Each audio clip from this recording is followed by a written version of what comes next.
Colossenses capítulo 1, a partir do versículo de número 15 até o versículo de número 20. Diz assim, a santa palavra do nosso Deus, ouça com fé e atenção. Este é a imagem do Deus invisível, o primogênito de toda a criação. Pois nele foram criadas todas as coisas, nos céus e sobre a terra, as visíveis e as invisíveis, sejam tronos, sejam soberanias, quer principados, quer potestades. Tudo foi criado por meio dele e para ele. Ele é antes de todas as coisas, nele tudo subsiste. Ele é a cabeça do corpo da igreja. Ele é o princípio, o primogênito de entre os mortos, para em todas as coisas ter a primazia, porque aprouve a Deus que nele residisse toda a plenitude, e que, havendo feito a paz pelo sangue de sua cruz, por meio dele reconciliasse consigo mesmo todas as coisas, quer sobre a terra, quer nos céus. Está aqui a palavra do nosso Deus. Santo Deus, nós lemos a tua palavra, que preciosa palavra. Somos pequenos diante dela, porque é o Senhor falando. Nós estamos tão distantes, ó Deus. E a única forma dessa distância ser resolvida é através do teu Santo Espírito, que inspirou o teu servo a escrever essas palavras e que pode, neste momento, nos iluminar para compreendê-las. Por isso, ó Deus, abre a nossa mente, o nosso entendimento, prepara o nosso coração, que recebamos a tua palavra. Fala conosco, em nome de Jesus. Amém. Poliomielite, sarampo, tétano, coqueluche, cachumba, febre amarela, hepatites A e B, meningite, cólera, rotavírus, pneumonia, HPV e influenza de todas as sortes. Influenzas. Alguém já teve algumas dessas doenças aqui? Com toda certeza, algumas já passaram por aí, não é verdade? E é interessante que todas essas doenças são as doenças chamadas imunopreveníveis, ou seja, são doenças que podem ser prevenidas a partir de vacina. Isso é muito interessante. São várias doenças que os mais novos talvez não conheçam tão bem quanto os mais velhos, porque foram vacinados na infância e por essa razão já desconhecem alguns termos que aqui foram citados, mas aqueles que são mais antigos se lembram. E quando a gente fala sobre isso, sobre vacina, é muito interessante notar como que a vacina funciona, não é verdade? A vacina, na verdade, contém uma forma enfraquecida ou inativa do vírus, que é colocado no teu corpo e com esse micro-organismo entrando no seu corpo, ele já avisa o teu sistema imunológico o que é, e o seu sistema imunológico fica preparado para quando a doença chegar, ele saber combater aquele agente infeccioso com todos os anticorpos que já foram produzidos. E isso é muito interessante, porque a forma como a vacina atua previne muitas coisas e auxilia em várias outras. Agora, eu estou falando sobre isso porque quando a gente abre um texto como esse, Colossenses capítulo 1, de 15 a 20, nós estamos vendo algo muito semelhante a isso. E eu já explico. Existe uma diferença entre esse texto e a vacina, e eu vou dizer logo à frente. Mas o que a gente já percebe aqui é que o apóstolo Paulo, escrevendo aos Colossenses, até então, elogiou essa igreja, fez um pedido de oração por elas, falou como é que essa igreja é boa e tudo mais, e agora Paulo irrompe neste grande louvor feito à pessoa do nosso Senhor Jesus Cristo. E a pergunta que a gente faz quando vem um texto da Escritura e quando nós abrimos a palavra de Deus, tem que ser sempre a seguinte pergunta: o que é que Deus quer falar através disso aqui? Qual é a intenção do escritor bíblico ao falar essas coisas? Diante de um texto desse, qual é a intenção do apóstolo Paulo? E eu posso dizer que a intenção do apóstolo Paulo neste trecho é que tudo isso que ele disse funcionasse como uma vacina teológica contra os enganos do mundo, nos lembrando quem é o nosso Senhor Jesus Cristo. Mas eu disse que tem uma diferença. E a diferença é que a vacina, você coloca um micro-organismo danoso no corpo da pessoa, seja enfraquecido ou seja inativo. Em questões espirituais, não. Aqui o apóstolo Paulo dá essa injeção à igreja de quem é Jesus Cristo. O que Jesus Cristo fez e por que essa igreja seria fortalecida em Jesus Cristo. Por isso, meus irmãos, o que nós estamos percebendo é que o apóstolo Paulo deseja apresentar aos habitantes daquela cidade de Colossos, especialmente aos membros daquela igreja, a supremacia de Jesus. E é sobre isso que nós falaremos essa noite, sobre a supremacia de Jesus. Mas como eu disse, algumas ameaças estavam atacando essa igreja. E a gente precisa pensar, que ameaças são essas? O que é isso? O que Paulo está falando aqui? Em resumo, os colossenses estavam sendo atacados por um grupo de pessoas que majoritariamente acreditava que era possível que você alcançasse plenitude espiritual por outros meios que não Jesus Cristo.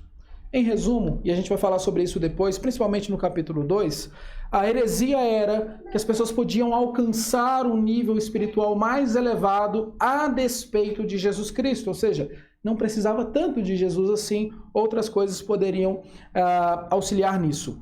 Diante disso, o que o apóstolo Paulo faz é exaltar Jesus Cristo para aquelas pessoas. E Paulo faz isso, e isso fica registrado para a gente em uma das formas mais belas de se anunciar a respeito de Jesus Cristo. Uma das formas mais bonitas de falar a respeito de Jesus Cristo está neste texto que nós lemos, talvez tão bela quanto aquela declaração que no princípio era o verbo estava com Deus e o verbo era Deus. Uma fala tão bonita quanto ele estava no princípio com Deus. Todas as coisas foram criadas, foram feitas por intermédio dele, e sem ele, nada do que foi feito seria possível nada do que foi feito se fez. A vida estava nele, a vida era a luz dos homens, a luz resplandece em trevas e as trevas não prevalecem contra ela. E assim segue João dizendo a respeito do nosso Senhor Jesus Cristo. Eu acredito que sejam essas duas as mais belas passagens que falam a respeito do nosso Senhor Jesus Cristo. Mas, meus irmãos, como é que a gente lida com um texto como esse, que apresenta a supremacia do nosso Senhor Jesus Cristo? O que é que um texto como esse tem a dizer para mim e para você que já conhecemos a Jesus há tanto tempo? Para nós que já professamos Cristo como Senhor e Salvador, será que tem alguma coisa nova? Será que há algo que não saibamos depois de tanto tempo na igreja? Bom, eu sei que Colossenses 1, de 15 a 20... foi tão belo, que se tornou um cântico comum na igreja primitiva. Tem muita gente que questiona se o cântico veio primeiro que a fala de Paulo ou não, mas o que interessa é que Deus inspirou este servo a escrever essa fala tão bela a respeito do nosso Senhor Jesus Cristo. E nós temos muito a aprender a respeito dela, sobre a supremacia de Jesus. E a primeira coisa que nós podemos perceber, a primeira verdade que notamos deste texto, é que a supremacia de Jesus é manifesta também na criação. Veremos então a supremacia de Jesus na criação do versículo 15 ao versículo 17. Olhe na sua Bíblia, primeiro versículo 15, que está dizendo assim: este é a imagem do Deus invisível, o primogênito de toda a criação. Esse primeiro versículo que nós lemos, versículo 15, nos fala sobre ser a imagem do Deus invisível. Como é que isso pode acontecer? Que coisa estranha, não é? Como é que existe a imagem daquilo que é invisível? Será que isso é possível? Meus irmãos, a gente precisa lembrar que Paulo está falando para a gente da cultura grega. E os gregos, por conta da filosofia, valiam-se muito a respeito daquilo que podia ser visto. Então, o fato de Paulo falar sobre imagem, na mente de um grego, já corresponde a uma outra realidade. Isto é, os gregos pensavam que aquilo que podia ser visto correspondia de uma forma perfeita a em um outro mundo, em uma outra realidade. Então, para essas pessoas, isso aqui soa de uma forma muito impactante. Paulo está dizendo: vocês veem esse homem? Sabe esse que eu estou falando, Jesus Cristo? É Deus. A exata expressão do seu ser, como ele mesmo diz. Então, a gente tem que lembrar dessas coisas para entender como que isso soava no ouvido daquelas pessoas. Para a gente poder pensar também como que isso soa no nosso ouvido. A gente sabe, meus irmãos, que todos os seres humanos foram feitos à imagem e semelhança de Deus. Lá em Gênesis 1, 26 a 27. Mas com Jesus Cristo há um diferencial. Jesus é a única semelhança satisfatória de Deus. Por causa do pecado, como nosso irmão citou na oração, essa imagem e semelhança de Deus em nós foi corrompida. Mas como nosso Senhor Jesus Cristo não pecou, ele não teve essa corrupção em sua imagem e em seu ser. De uma forma muito bonita, João Calvino, reformador, comenta que em Deus, Cristo nos mostra a sua justiça, sua bondade, sabedoria, poder e, em suma, todo o seu ser. Deus é revelado na pessoa de Jesus Cristo. Agora, uma coisa muito importante que a gente precisa ter muito cuidado é quando a gente lê falando sobre o primogênito de toda a criação. A gente tem que tomar muito cuidado, porque dependendo de como a gente interpretasse isso aqui, há alguns anos, você entraria num problema muito grande. Talvez até sua cabeça estaria à venda se você entendesse que quando fala de primogenitura, quer dizer que Jesus Cristo é o Filho primogênito de Deus. Não é isso que o texto está querendo dizer. Quando a gente pensa em primogenitura, primeiro entendimento é esse, o primeiro filho, natural. Mas não é somente isso que o texto quer dizer, porque senão a gente pode pensar que Jesus Cristo foi criado. E aí a gente entra num problema cristológico grande e comete alguma heresia, com toda certeza. O que o texto está dizendo é que Jesus Cristo é o primogênito, principalmente no sentido de ter a primazia. E ele fala isso à frente. Quer dizer que ele teria os direitos de primogenitura. E a gente precisa lembrar do que era o primogênito naquela época. Alguém que era o primogênito era a pessoa que herdava todas as coisas e principalmente a autoridade do pai. Tenho certeza que na casa de alguns aqui, quando o pai ou a mãe ou os dois saíam, aliás, quando os dois saíam, o primogênito assumia o lugar e a responsabilidade. De uma forma muito mais amplificada, no contexto em que isso foi escrito, o primogênito de fato herdava a autoridade. Então é nesse sentido que Paulo está falando, que Jesus Cristo, sendo a imagem exata de Deus, como primogênito, tinha toda a autoridade, porque ele também é Deus. Esse significado fica muito claro também quando a gente lê o que está escrito em Hebreus. Mas o que nos importa, e pelo que nós podemos entender deste versículo 15, é que esse versículo está nos mostrando que Jesus é o início de todas as coisas. Então, se Jesus manifesta a sua supremacia na criação, ele também demonstra ser o início de toda a criação.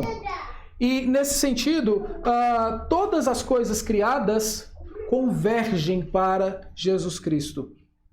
E agora a gente pode ilustrar isso da seguinte forma. Tem um professor meu que contou uma história que eu acho muito interessante e que ajuda a gente a entender o que está acontecendo aqui, o que Paulo está falando a respeito de Deus, a respeito de Cristo e a nosso respeito.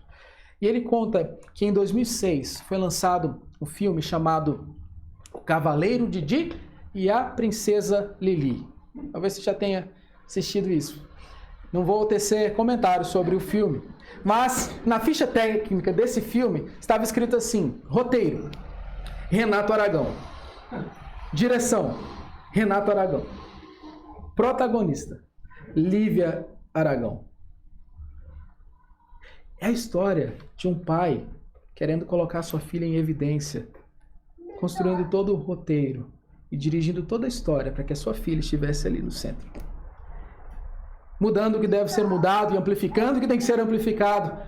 Nós temos um Deus Pai Todo-Poderoso, dirigindo a história com todo o poder e soberania, para que o seu Filho, Jesus Cristo, tivesse a supremacia e fosse, portanto, a pessoa mais importante de toda a história, inclusive dividindo em antes e depois dele. Sendo, portanto, o principal, do início ao fim, o alfa e o ômega, numa história que é dividida entre algumas cenas: criação, queda, redenção e consumação. Nós estamos vendo, meus queridos irmãos, a evidência da supremacia do nosso Senhor Jesus Cristo como o início da criação. Ele tem a sua supremacia nisso. Como que isso se aplica a nós? Sei que talvez você esteja pensando, tá bom, isso é importante, é legal, eu já entendi isso aí algum tempo atrás. Às vezes a gente esquece quem é que é o nosso Senhor Jesus Cristo. E por isso, a gente esquece a grandeza dele. A gente para de pensar no nosso Senhor Jesus Cristo com a grandeza que é devida. Por isso, uma aplicação que sai disso é: não fique bravo com Deus. Acho que você não esperava que eu fosse falar isso. Mas não fique bravo com Deus no sentido de que, às vezes, eu e você temos o grave problema de achar que somos o centro do universo. Achamos que tudo gira ao nosso favor. E de maneira nenhuma, meus irmãos, tem uma grande história acontecendo. Tem várias coisas acontecendo, inclusive no mundo espiritual, que nós não compreendemos, que nós não temos a necessidade de compreender. E isso não diz ao nosso respeito, mas diz a respeito do nosso Senhor Jesus Cristo. Então tem muita gente que fica brava com Deus quando o calo aperta, quando a dificuldade vem, quando a tribulação chega, e começa a pensar: por que essas coisas estão acontecendo comigo? Por que não, alecrim dourado? Por que isso não pode acontecer com você? O que te torna livre disso?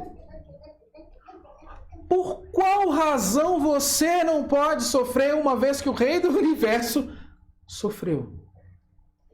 Então a gente acaba esquecendo quem que é o nosso Senhor Jesus Cristo e o coloca em nível de igualdade quando nós pensamos dessa forma como eu mencionei, que cometemos o vil erro de pensar. Por isso, Jesus Cristo é o início da criação e nós precisamos ter sempre em mente: tudo aponta para Ele, mesmo que nós não entendamos. Ainda que não saibamos o que está acontecendo, por que está acontecendo, como vai acontecer, Deus sabe. E tudo isso vai glorificar o nosso Senhor Jesus Cristo de alguma forma. Em segundo lugar, ainda tratando sobre a supremacia de Jesus na criação, podemos dizer também que Jesus é o meio de toda a criação. Versículo 16. Pois nele foram criadas todas as coisas, nos céus e sobre a terra, as visíveis e as invisíveis, sejam tronos, sejam soberanias, quer principados, quer potestades.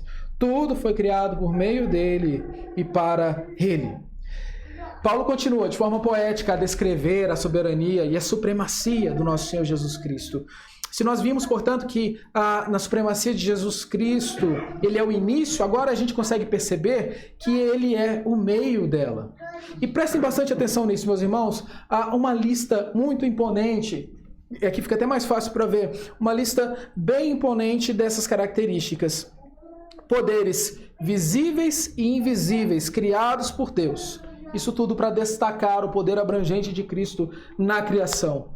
E ele fala todas as coisas no céu e na terra. E olha que interessante esse padrão. Céu, terra, visível, invisível. O que a gente está percebendo aqui? Podemos ver os poderes tangíveis da terra, mas a gente não pode ver as forças invisíveis do céu. O versículo diz assim: pois nele foram criadas todas as coisas, nos céus e na terra, as visíveis e as invisíveis, sejam tronos, sejam soberanias. Isso a gente pode ver, quer principados, quer potestades. Isso a gente não pode ver. Ele fala visíveis e invisíveis, a gente pode ver, não pode ver. Ele deixa bem claro qual que é a intenção dele: reforçar que Cristo possui majestade e poder sobre tudo e sobre todos. Todas as coisas foram criadas por Ele e para Ele. Olhando isso aqui, prestando atenção neste texto, você consegue notar quão asqueroso, nojento, repugnante é, diante de Deus, uma pessoa que age com idolatria política. Uma pessoa que perde o sono, perde a paz, a tranquilidade, porque o candidato A perdeu, o candidato B ganhou. E isso é capaz de adoecer uma pessoa. Percebe como que isso é nojento diante de Deus? Porque Jesus Cristo, o Filho eterno de Deus, tem o controle sobre tronos e sobre soberanias. E ainda assim, nós, povo que professamos o nome dele, povo que professa o nome dele, pode muitas vezes se dobrar diante de tronos tão passageiros, ou se dobrar diante daqueles que não estão nesses tronos passageiros. Uma outra aplicação que surge disso, meus irmãos, é que muitas vezes os nossos sofrimentos, aflições, ansiedades, todas as nossas dificuldades são fruto de uma má compreensão que nós temos a respeito de Jesus Cristo. E eu explico isso. Muitas vezes a gente não pensa direito em quem é o nosso Senhor Jesus Cristo. Não para pensar com a beleza de um louvor desse que Paulo faz, quão grande é o Senhor Jesus Cristo. Meus irmãos, quanto menos nós sabemos quem é Jesus Cristo, maior fica o problema. Quanto menos nós temos noção a respeito do nosso Senhor Jesus Cristo, mais nós sofremos com ansiedades e outras coisas. Não estou dizendo que quanto mais nós compreendermos, ficaremos livres em determinado momento. Não é isso. Mas a verdade é que quanto mais nós soubermos a respeito de Jesus, mais nós seremos libertos dessas amarras, dessas dificuldades que tanto nos incomodam. O grande problema nosso é que a gente se acostumou com a nossa fé. A gente perdeu o assombro, a contemplação. E Paulo está falando de Jesus Cristo com um poder cosmológico. Essa palavra bonita que significa tudo que há no universo. Paulo está falando que Jesus Cristo é soberano e é supremo, não somente em perdoar os nossos pecados, em nos reconciliar com Deus, e isso é maravilhosíssimo, mas Jesus Cristo é soberano até mesmo sobre aqueles que não o professam. Mesmo aqueles que dizem não crer em Jesus Cristo estão debaixo do seu senhorio. Um dia eles vão ter que acertar a conta, é fato. Mas isso não tira o poder do nosso Senhor Jesus Cristo. E Paulo está fazendo essa exaltação. E a gente não pode ler um texto como esse, como quem está lendo um poema de Carlos Drummond de Andrade, Miguel de Cervantes, por mais belos que sejam. A gente está lendo uma declaração sublime a respeito de quem é Jesus Cristo e uma declaração que ele tem o poder sobre todo o universo. E o que a gente faz com essas informações? O que a gente faz sabendo disso? Comumente a gente restringe o nosso relacionamento com Jesus ao domingo. Segunda a sábado. No trabalho, na faculdade, com a família. Deixa comigo, eu dou conta. Eu sei o que eu estou fazendo. Eu sou bom. Eu dou conta. Aí chega no domingo. Oi, Jesus. Terça-feira deu ruim. Quarta não consegui. Tá difícil. Esse é o nosso problema, meus irmãos, porque muitas vezes nós limitamos Jesus Cristo a uma pretensa esfera espiritual, compartimentando a nossa vida. Daqui Jesus toma conta, daqui sou eu. Porque eu sei o que eu estou fazendo aqui. Não sabe. Eu também não sei. E a gente precisa lembrar disso. Jesus Cristo é Senhor sobre tudo e sobre todos. E sobre a nossa vida de segunda a segunda. Não somente no dia de domingo, que é o dia do Senhor, mas todos os dias da nossa vida. No domingo a gente se reúne para proclamar isso.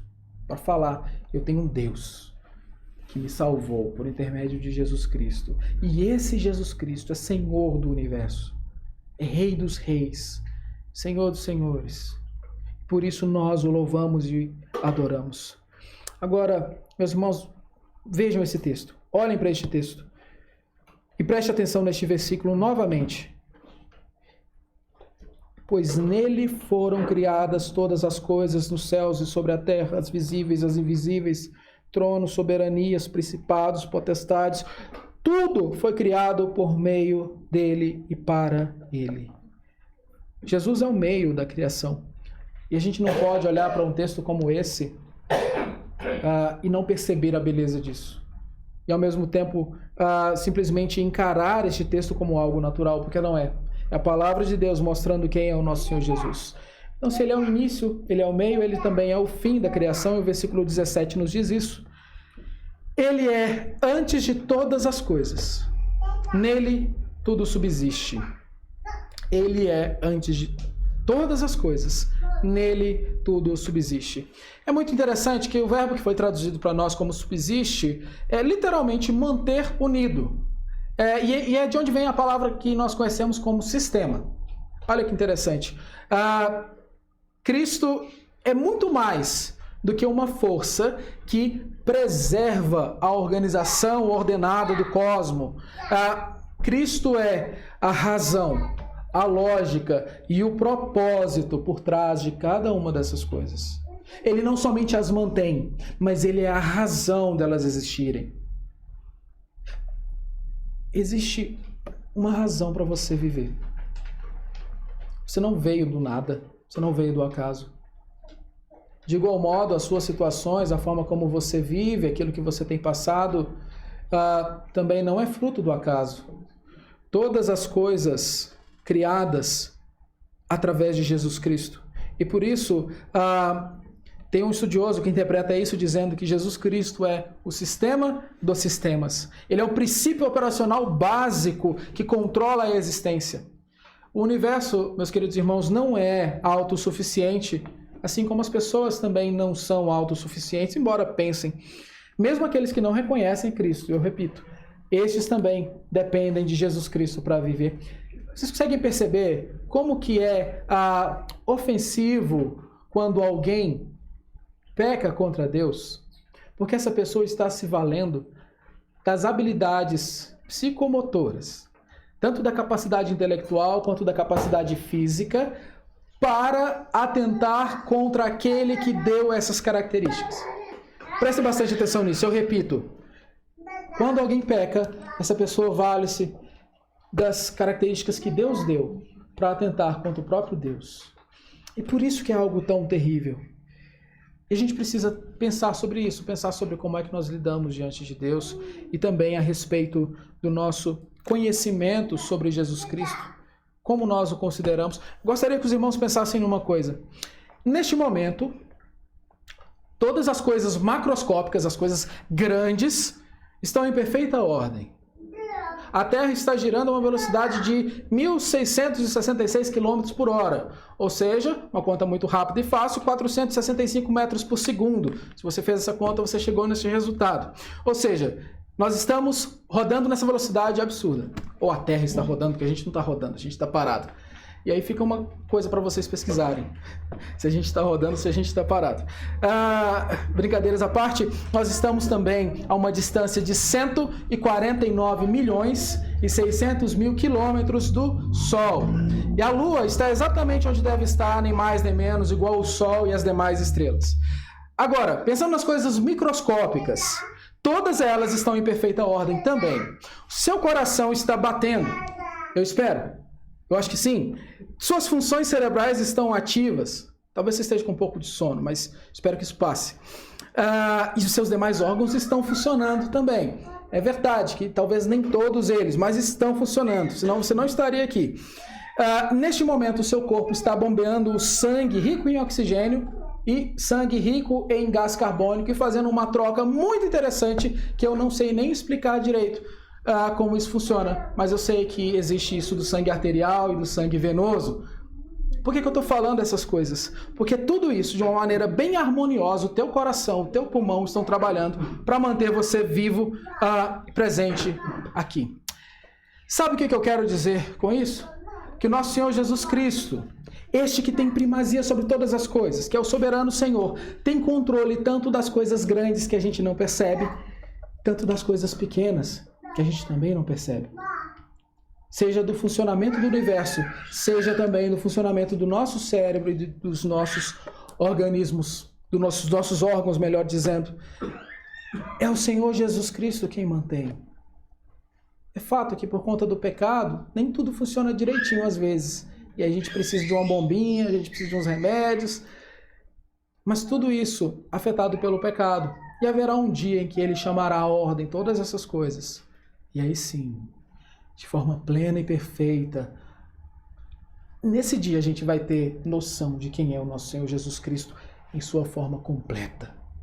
Por enquanto, o que a gente tem são textos como esse, Colossenses 1, de 15 a 20, nos mostrando quão grande é o nosso Senhor Jesus Cristo.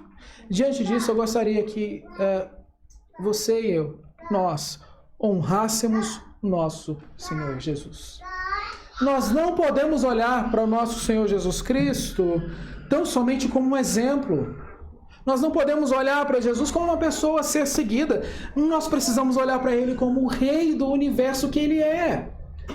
Porque às vezes nós ficamos tão preocupados com os nossos afazeres, com a nossa realidade, com aquilo que precisamos cuidar e resolver, que esquecemos a quem nós servimos. Esquecemos-nos de quem é o nosso Senhor Jesus Cristo e agimos às vezes como se nós fôssemos reis dos nossos próprios universos. Mas pense muito nisso, porque isso traz um consolo muito grande. Quando a gente percebe quem Jesus Cristo é, a gente tem consolo. Sabe por quê? Quando Satanás te assediar com propostas más, ou quando o seu próprio coração enganoso, desesperadamente corrupto, te trouxer pensamentos ruins, ansiosos, pensamentos tristes, você tem a quem recorrer. Você pertence inteiramente a Jesus Cristo. Então preste muita atenção nisso. Honre o teu Senhor e o teu Salvador. Porque quando essas coisas ruins vierem, quando você ficar abatido, triste, ansioso, lembre-se, tudo está debaixo do controle do nosso Senhor Jesus Cristo. Nós precisamos, meus irmãos, nos lembrar da primeira pergunta do Catecismo de Heidelberg e de sua resposta. E a pergunta é: qual o seu único consolo na vida? E a resposta, na vida e na morte. E a resposta é: que não pertenço a mim mesmo, mas pertenço de corpo e alma, tanto na vida quanto na morte, ao meu fiel Salvador Jesus Cristo. Ele pagou completamente todos os meus pecados com o seu sangue precioso e libertou-me do domínio do diabo. Quer consolo maior do que esse? Saber que Jesus Cristo, o Rei do Universo Todo-Poderoso, aquele que é o início, o meio e o fim da criação, morreu por você. Padeceu pelos teus pecados para que você, então, tivesse reconciliação. E é sobre isso que nós vamos falar agora. Nós vimos a supremacia de Jesus na criação e veremos agora a supremacia de Jesus na reconciliação. A partir do versículo 18 está escrito assim, aliás, eu lerei só o 18 por hora. Ele é a cabeça do corpo da igreja. Ele é o princípio, o primogênito de entre os mortos, para em todas as coisas ter a primazia. Jesus é o Senhor da igreja.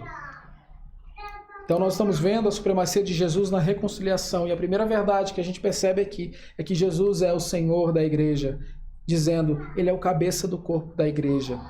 Paulo continua a sua exposição a respeito de Jesus Cristo e sua grandeza, e agora traz como se ele desse um zoom.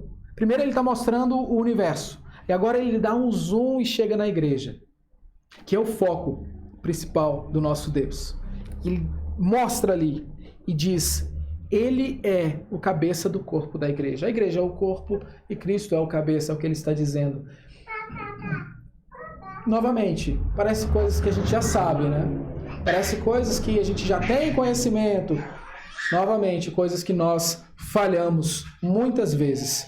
Meus irmãos, quando a gente fala que Jesus é o Senhor da igreja, o que nós estamos dizendo é que eu e você, todos nós aqui, temos diferenças.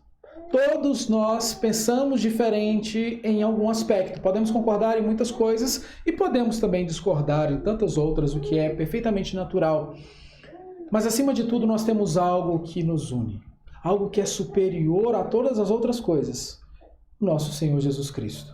E o apóstolo Paulo está dizendo isso. Jesus é o Senhor da igreja. Ele está falando para uma igreja que foi plantada por Epáfras, que é cuidada acima de Epáfras pelo próprio Paulo, e ele está dizendo, nem eu, nem Epáfras.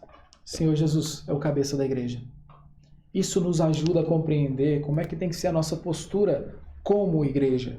O que é que a gente anuncia aqui? De quem é que a gente fala? Será que o pregador tem que falar das experiências dele, daquilo que ele viu, daquilo que ele ouviu?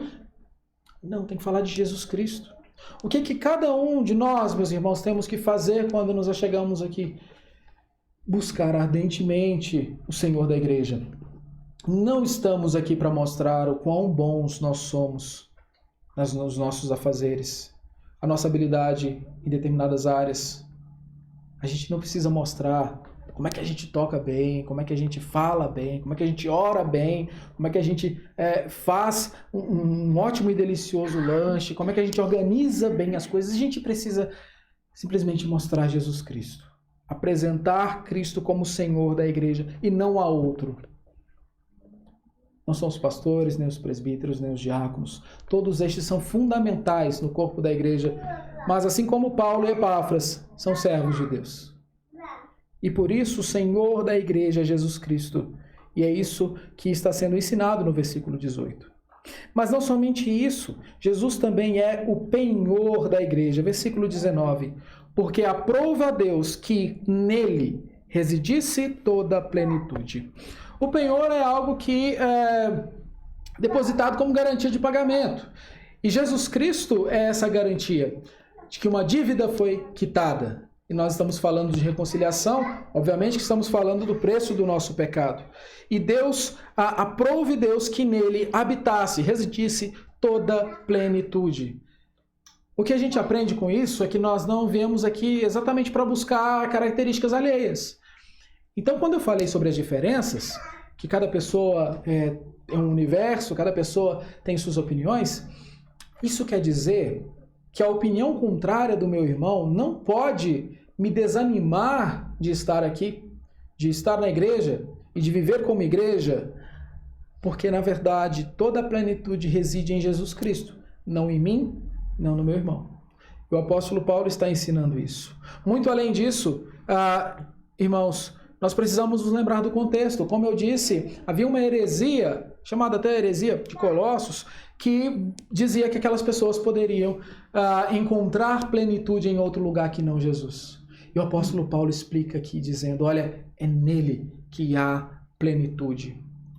Não sei como você tem passado, como você tem vivido as suas dificuldades, mas é muito possível que você tenha buscado plenitude no seu trabalho, sua satisfação pessoal, profissional, no seu casamento, no sucesso do teu casamento, como aquele casamento bonito, modelo para todo mundo copiar, na criação dos teus filhos. Buscar plenitude e satisfação nessas coisas é engano. Não somente isso, é pecado. É tirar o foco de Jesus Cristo, deixar de olhar para aquele que é o Senhor da igreja, sendo também o penhor da igreja, porque nele há plenitude. Nós não precisamos de outro meio para nos achegarmos a Deus, porque nele teve a reconciliação. Por isso, quando a gente fala sobre plenitude, nós estamos dizendo, Cristo é suficiente. Quando você se vir perdido, abandonado, fraco, machucado, traído, enganado, no fundo do poço, se não estiver se sentindo valendo nada, tendo Cristo, você pode ter certeza que você tem tudo e que você não precisa de absolutamente mais nada. O que você precisa é aprender a enxergar essa plenitude que Paulo está mostrando, toda essa supremacia. Quanto mais você entender a respeito dessa supremacia de Cristo, entender a supremacia de Jesus e perceber que ele não deve ser encontrado somente no domingo, em uma atividade semanal, mas em toda a sua vida, na sua vida inteira para a glória dele, você vai perceber a maravilha que é ter este penhor tão grande que é o nosso Senhor Jesus Cristo. E o versículo 20 nos fala também que Jesus é o reconciliador da igreja. Então ele é o Senhor da igreja, penhor da igreja e reconciliador da igreja. Dizendo assim, e que, havendo feito a paz pelo sangue da sua cruz, por meio dele, reconciliasse consigo mesmo todas as coisas, quer sobre a terra, quer sobre os céus. Olha que interessante, meus irmãos. Primeiro, a gente vê que foi feita a paz pelo sangue da cruz. Sabe quando a gente era criança, não sei os mais velhos, mas talvez quem cresceu, assim como eu, no início dos anos 2000, finalzinho de 90, uma das coisas que a gente fazia muito quando brigava com alguém era isso aqui. A pessoa fazia assim. Lá em Minas isso era muito comum. E quando a gente fazia as pazes, fazíamos assim. Não sei se vocês faziam isso por aqui. A gente fazia isso. E é puro, é bonito, né? Mostra uma reconciliação, algo assim. Agora a gente vê Cristo garantindo reconciliação e a paz, fazendo assim. De uma forma tão bela. Não dá pra gente olhar isso como qualquer coisa. Não dá pra gente ler um texto como esse, como se a gente estivesse lendo jornal. Uma coisa simples do nosso cotidiano. A gente está falando do Rei do Universo de braços abertos para alcançar todos aqueles que creem, todos aqueles que são comprados pelo seu sangue. Isso é maravilhoso, porque por meio dele reconciliar-se consigo mesmo. E aqui o caráter divino, né? Reconciliar-se com Deus, consigo mesmo, todas as coisas, quer sobre a terra, quer nos céus. Repito, redenção cosmológica, isso é, redimir todas as coisas a nível de universo. Então lembre-se que quando você fala de Jesus Cristo e você pensa nele, você ora em nome de Jesus e você fala essas coisas, você está falando de alguém que reconciliou o universo. De alguém que olha, como diz o apóstolo Paulo lá em Romanos, capítulo 1, que a criação geme, e que sabe que essa criação geme, e que no último dia vai fazer essa criação parar de gemer. Porque aqui nós temos um aspecto muito bonito quando fala reconciliar-se. Nós já fomos reconciliados com Deus. Num certo sentido, todos nós já fomos reconciliados, nós temos paz com Deus. Mas há um sentido também que ainda não, que é no sentido que nós estamos esperando aquele grande dia. É o famoso já e ainda não, que nós temos na teologia. E o que Paulo está ensinando é que por meio do sangue dele derramado na cruz, por meio dele, todas as coisas foram chamadas à ordem, foram reconciliadas. E quando o apóstolo Paulo fala por meio dele para que reconciliasse, ele utiliza essa forma como algo que já aconteceu. E sabe qual é a razão? Porque nos olhos do nosso Deus e do seu plano, daquela história que ele está escrevendo, que ele escreveu, do início ao fim apontando para Jesus, todas essas coisas já aconteceram de forma completa. Porque Deus não está preso neste tempo para enxergar como nós enxergamos. Para nós, está em andamento, mas o nosso Deus já vê tudo como perfeito. Tudo já aconteceu. E por isso Paulo escreve dessa forma para que nós tivéssemos essa certeza. Todas as coisas já foram reconciliadas. Da próxima vez que você for orar, que você se colocar diante de Deus e for falar em nome de Jesus, eu quero que você pense muito bem a respeito de que nome é esse que você está falando. Você está falando de alguém que já reconciliou tudo no universo. Então, quando você ora, Senhor, minha vida está difícil, está tudo tão apertado, eu não consigo ver esperança, e você for dizer, em nome de Jesus, tudo aquilo que você disse, talvez você reconsidere. Porque há sim esperança. Já foi tudo reconciliado. O seu principal problema já foi resolvido na cruz, que é a sua falta de paz com Deus, a sua inimizade com Deus. E agora eu e você temos paz com Deus. Isso é magnífico, é maravilhoso. E Paulo diz, quer sobre a terra, quer nos céus.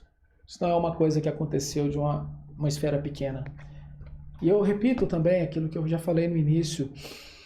Não pense que você é o centro do universo, que você é a única pessoa no mundo inteiro que está passando por dificuldades, ou que você não merecia estar passando pelo que você passa.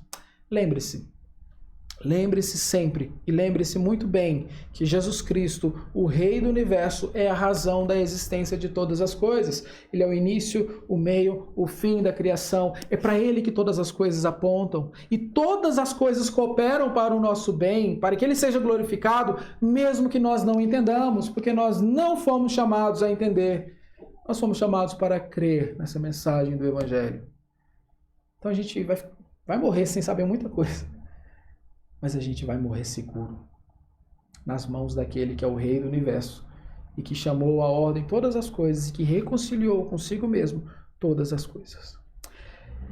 Meus irmãos, nós precisamos pensar como devemos viver em relação a tudo que foi dito quanto a um texto como esse.